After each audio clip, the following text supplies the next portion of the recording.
everybody! Today I'm going to teach you how to take nice pictures of your work and how to put it into a presentation.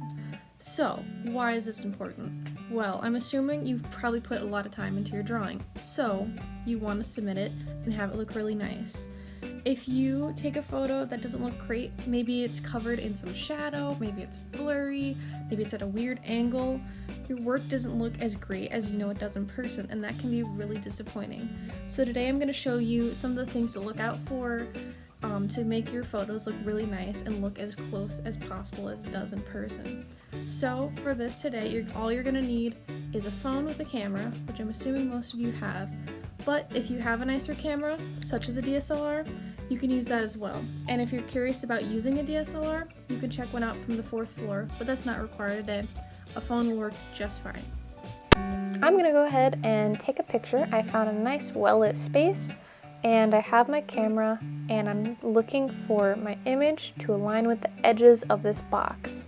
Especially on iPhones, there's this little crosshair in the middle that when it turns yellow, you know your image is level, which can be a really handy tool.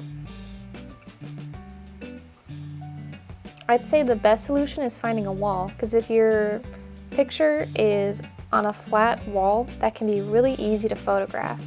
So here I'm taking some tape and I'm going to tape my drawing onto this cabinet. Make sure you're using a tape that's safe for paper. I'm using a drafting tape. I know that's not going to rip my paper. Painter's tape is also great. And make sure you prepare your pieces and put them on your fingers ahead of time. So you can do this alone, but you can always ask someone for help if you need it. So I'm looking to align my drawing with the edge right there on the cabinet, because I know that's a straight line. And I'm putting the tape on the very tippy corner so I know that if it does rip, it's not going to cause that much damage to my drawing, because that would not be very fun. So I'm taking my camera, I'm going to take a picture. So make sure you're getting level with this image. Don't go from some weird angle, don't go above. You want a straight on image. You want to show your drawing as close to what it looks like in real life. So once again, I am aligning those edges of the box to the edges of my paper. I usually like to kind of zoom out a bit, because you can always crop your image in more. You can't add more to the picture. So that's usually my favorite method. But you can always zoom in like I am here, and you might not have to crop it, but I recommend doing that step anyways. So here you can see I have a gross shadow going on. So this is not going to be the great solution I want to photograph my work. So I went ahead and turned off the light, and that made it look a lot nicer. So I'm doing the same thing, aligning those edges. And you can see on iPhones, you can tap a little box, and if you move that sun up and down, you can change how much light is being let into your camera.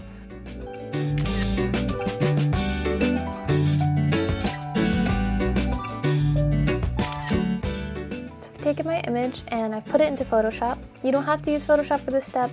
Most phones have it built in that you can crop your images, or you can go ahead and download an app that's going to help you do that.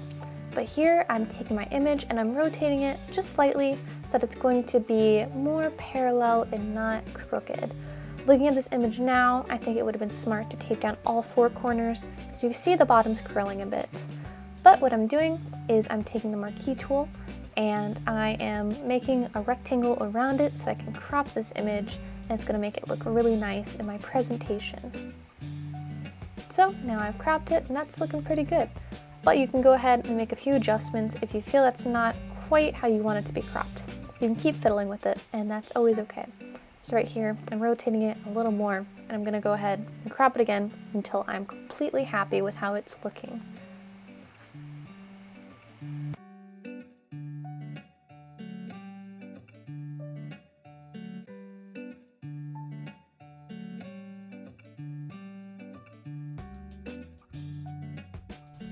I put together a little presentation so I can show you some of the things to look for while you're putting your work into a PowerPoint.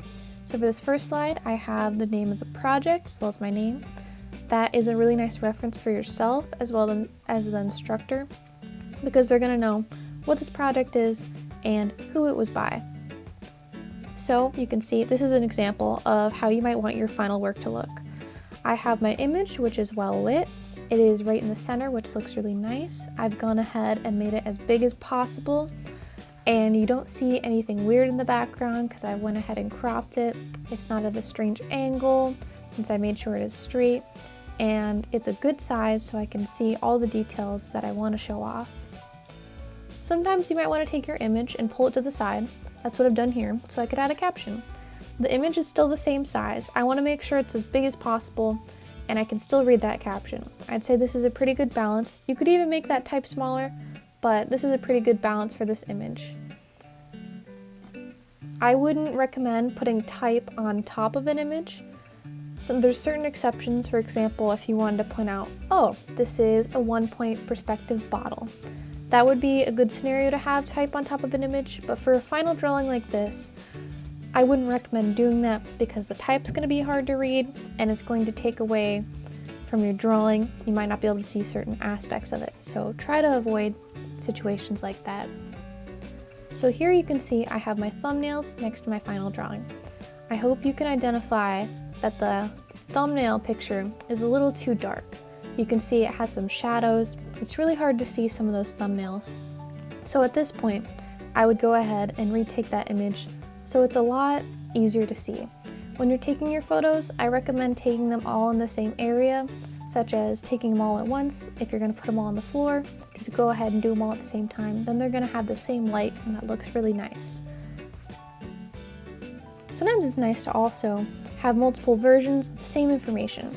So I might have this slide, and then the next slide, I go ahead and zoom in on the final thumbnail I chose. I would never supplement one for the other, but having both can be a nice detail, kind of showing your process and kind of explaining, oh, this is where my final drawing came from.